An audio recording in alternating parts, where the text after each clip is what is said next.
I'm starting to think Martez Manuel, the Missouri safety, is going to have his biggest year yet for the Tigers, plus why we should never take football for granted no matter what happens this fall. All this and more coming up right now on Locked On Mizzou. You are Locked On Mizzou, your daily podcast on the Missouri Tigers, part of the Locked On Podcast Network, your team every day.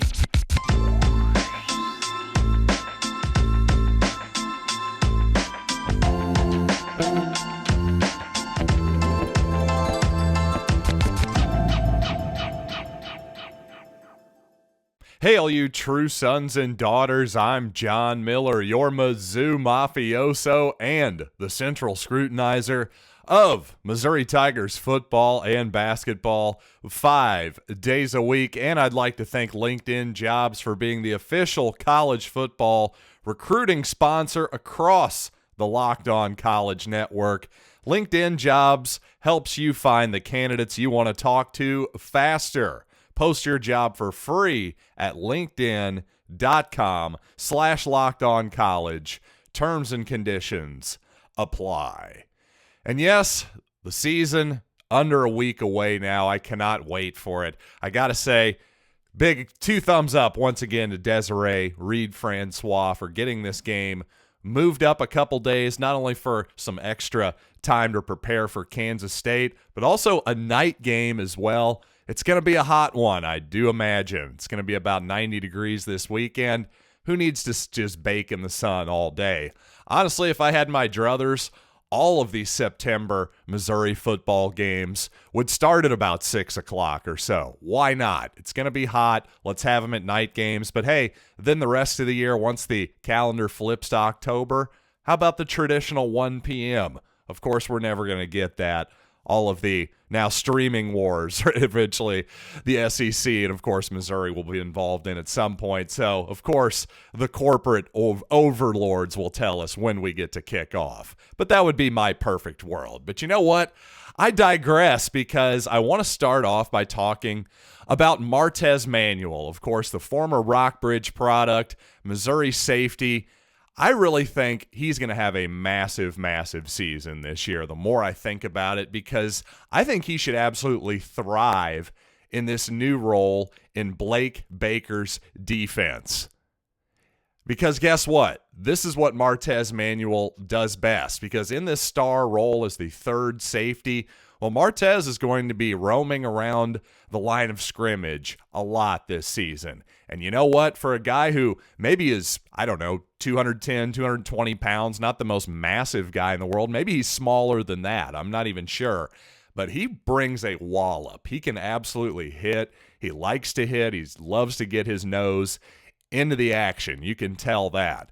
And yet, obviously, with that body, it comes, obviously he's not linebacker size is my point, but he kind of plays the run like a linebacker. But at that size, he has the versatility of actually being able to cover players, especially running backs out of the backfield, and of course tight ends too.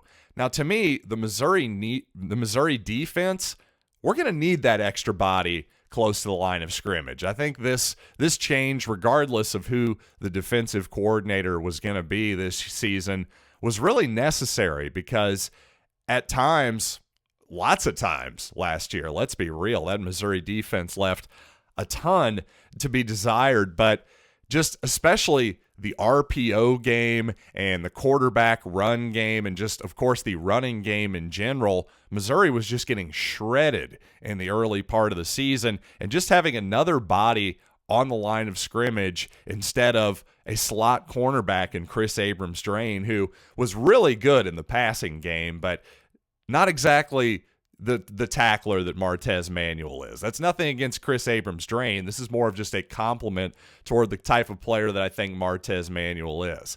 I think he's much more suited, again, to be this sort of hybrid player that can really play the run and against the pass, against certain tight ends and running backs, but to be a free safety, to play 15, 20 yards off the line of scrimmage, I just don't think that's his strength. And I think this season, I think Martez is going to set a career high in tackles, maybe get 90, 100 of them this year. I really think he could do that. So I think we're going to have a lot of fun watching Martez this coming season.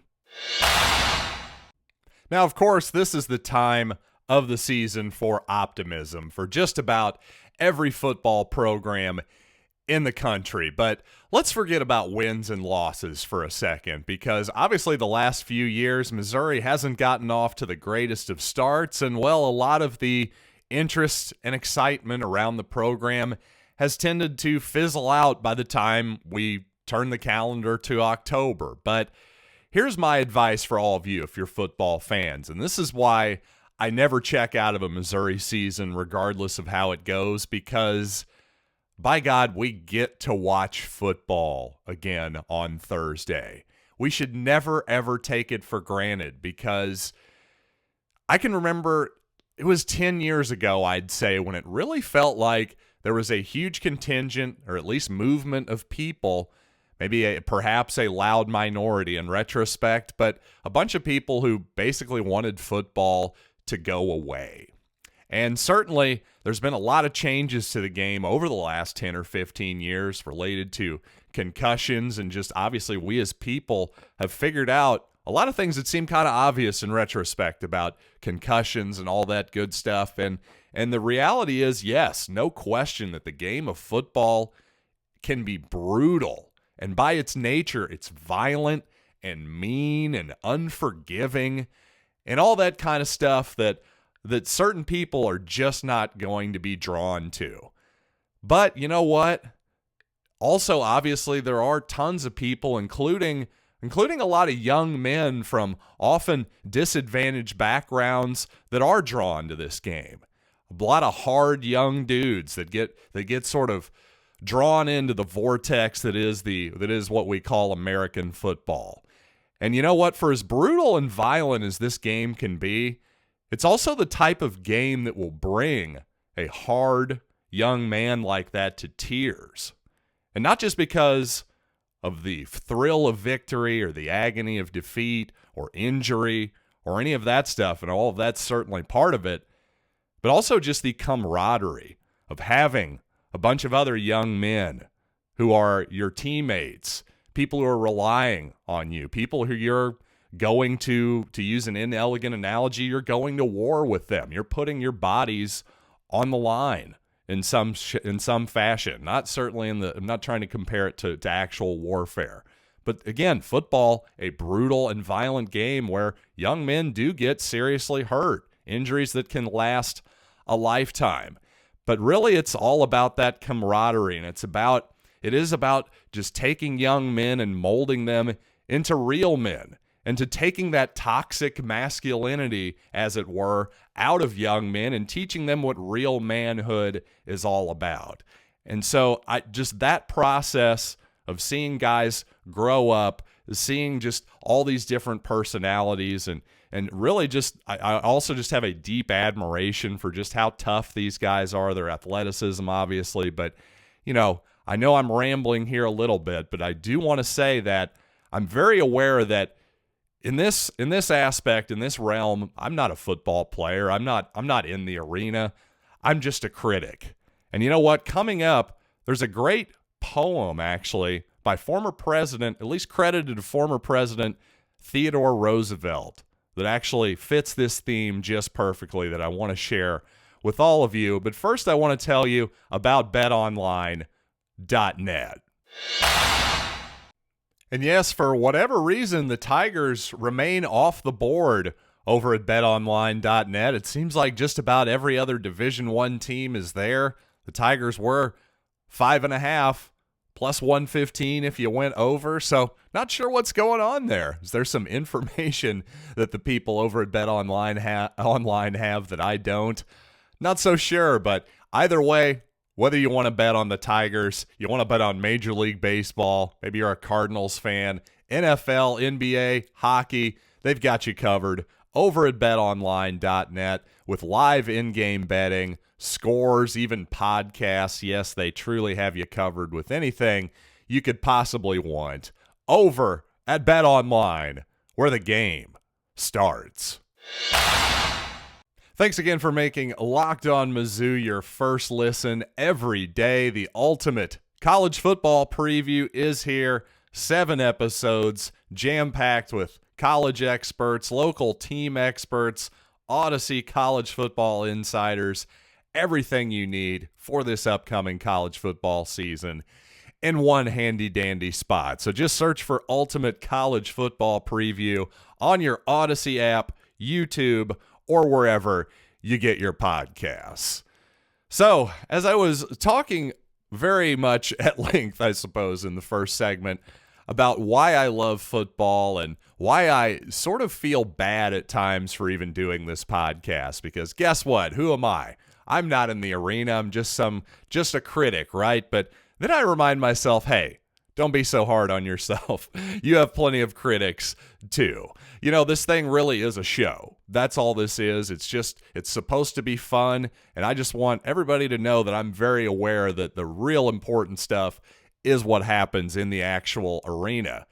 And to that point, a great quote, a poem, I would almost say. This is very poetic here, but I've seen this maybe credited elsewhere, but it seems like Theodore Roosevelt is the most often credited person of the following quote here. I'm just going to give it to you, and I think this is going to be a nice button to put on this discussion, and that is, it is not the critic who counts, not the man who points out how the strong man stumbles or where the doer of deeds could have done them better. The credit belongs to the man who is actually in the arena, whose face is marred by dust and sweat and blood, who strives valiantly, who errs, who comes up short again and again, because there is no effort without error and shortcoming. But who does actively strive to do the deeds, who knows great enthusiasms, the great devotions, who spends himself in worthy cause, who at the best knows in the end the triumph of high achievement, and who at the worst, if he fails, at least fails while daring greatly, so that his place shall never be with those cold and timid souls who neither know victory nor defeat. So as the former president clearly alluded to there, it isn't simply the fear of physical violence or injury that keeps most people out of the arena, if you will. Think about the arena, the literal arena, and the figurative arenas of life that people will maybe talk themselves out of just based on fear. And again, not physical fear most of the time. Usually it's just the fear of actually doing what Teddy Roosevelt describes there, and that's giving it your all, especially in public, with the very possibility that you could end up defeated, humiliated, whatever it might be, injured physically, mentally, emotionally, the whole thing, and yet you go out there and you do it again anyway. So it isn't just that physical fear that has to be overcome on the football field that binds these teammates together, not only during this period, but for years to come, potentially in a lot of different relationships. These are relationships and bonds that are formed for lifetimes, without question. And yes, it's not only that type of, you get over the physical fear, but also the mental fear too. You get over, hey, I failed. Well, you got to come back, and there's another game the next week, and you come back and you do better the next week. You might even win the next week, and you have all these experiences. Again, that's what changes men. That's what takes young men and turns them into real men, for lack of a better phrase. And, regardless of wins or losses, to me, that's a hell of a compelling thing to watch each and every season. All right, I know I've been awfully philosophical here on this edition of Locked On Mizzou. So coming up, let's talk about some basketball. Let's get onto the hardwood, talk some real sports here, close out the segment after these quick messages. When it comes to all the names scheduled to visit Missouri for basketball this coming fall, there's really no need to list them all. I'll leave that to the recruiting experts. But all you really need to know at this point, a bunch of players, as many as a half dozen or so, top 150 prospects on their way to campus for official visits. And by the way, the ones who don't really have as big of a recruiting profile on the internet, at least, already do have at least high profile, high major offers from schools like Ole Miss and Kansas State.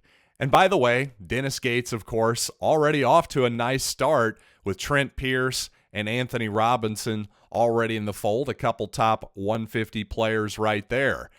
And boy, it just feels like from where Missouri was last season in basketball, it really feels like things are already turning around. And it just is amazing how much easier it can be, at least in theory, to turn things around in hoops.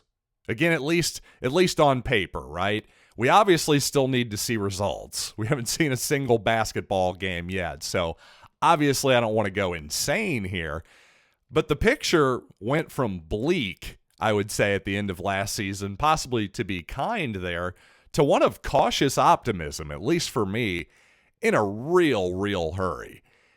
And it takes a lot longer to do that in football. It just simply does, even in the transfer portal era. And yes, ladies and gentlemen, that is a bit of a case for being patient with Eli Drinkwitz. Not that it matters, by the way, at this point, but if Barry Odom had not seemingly burned so many bridges in the athletic department, specifically with the athletic director, I probably would have been preaching patience with him all the way back in 2019 as well. Also, probably if he wouldn't have hired Derek Dooley as his offensive coordinator, that would have helped as well. But again, I will get back. The transfer portal does definitely change the dynamic a little bit on how quickly you can plug holes. For instance, hey, Missouri may have plugged a real good one with Tyron Hopper at linebacker this year, hopefully. But to me, that's still not a program builder, in my opinion. You still have to build the foundation with actual high school players, regardless, especially in football, but just as much so in basketball almost, I would say, because I just don't think you can just have the one-year players over and over again and expect that long-term that's going to work out. I think that for this coming season, Dennis Gates and company are doing the right thing with their roster building, sort of build the bridge to the sort of first high school class of players. But really, overall, this approach in basketball should really build a good foundation, unlike, unfortunately, how the Porter experiment turned out. Because, well, we all know how that turned out. We don't have to relitigate that for the millionth time. But not only did the Porters have such injury problems, Jonte and Michael, that is, but of course, Blake Harris didn't stick around. CJ Roberts didn't stick around. Neither one of those guys was all that good ultimately anyway. Jeremiah Tillman was really the one guy who stuck around and was a major player for Missouri for 4 years. But it just seems like if Konzo Martin could have maybe had hit the reset button and thought, what if I could have not done the Porter thing and maybe tried this approach? Maybe long-term it would have went better. Don't get me wrong. I'm not saying that anybody did anything wrong there. Considering where Missouri was, maybe under any circumstances, but certainly considering how bad Missouri had been recently in the Kim Anderson era, there was no way you could just be like, oh, you're basically gifting us the number 2 recruiting class in the country or whatever it was. You got to take that. There's no way you can pass that up. Unfortunately, it just went worse than anybody could have possibly anticipated. Just maybe an interesting sort of what if there, but more importantly, I just think Dennis Gates is really starting to build a good foundation for this program already. If he just gets a couple of those, maybe half dozen names or so, boy, we're off to a great start in terms of high school recruiting. But you know what? Thanks again for joining me on Locked On Mizzou. Hopefully the football team will be off to a great start next week. I'll certainly be with you for game week. All types of, we're going to be talking Louisiana Tech, injuries, whatever, depth chart nuggets, Eli Drinkwitz. Perhaps at some point he'll give us some information on high. We'll just have to wait and see, hold out our hands and beg for more. But you know what? Make your second listen Locked On SEC with Chris Gordy. Just a great collection of guests he has each and every week. If you want to hear more than just about Missouri, you want to hear about the opponents around the league, you got to check out Locked On SEC, wherever you get your podcasts. So until next time, I'm John Miller, and thanks for listening to Locked On Mizzou.